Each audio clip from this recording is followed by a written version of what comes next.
Ngasisu amuk lae tarpongi pot chai khara kachage hairuk lay khara kachage cheng thoiding amuba mai thang du khara kachage fruit singjisu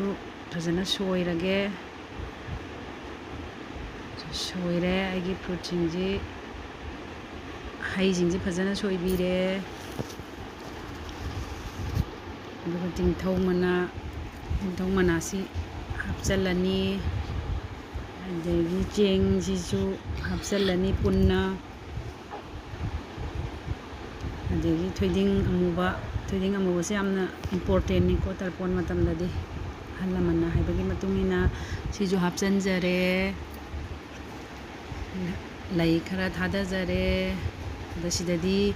pa turel gumba laitabanina aina kachariba kon sida ising khara haijalaga kachare horen loiraga gamlada dum haidagrani sini ngasi aigi tarpongi ina kachaba thamoi sengna kachaba aigi lay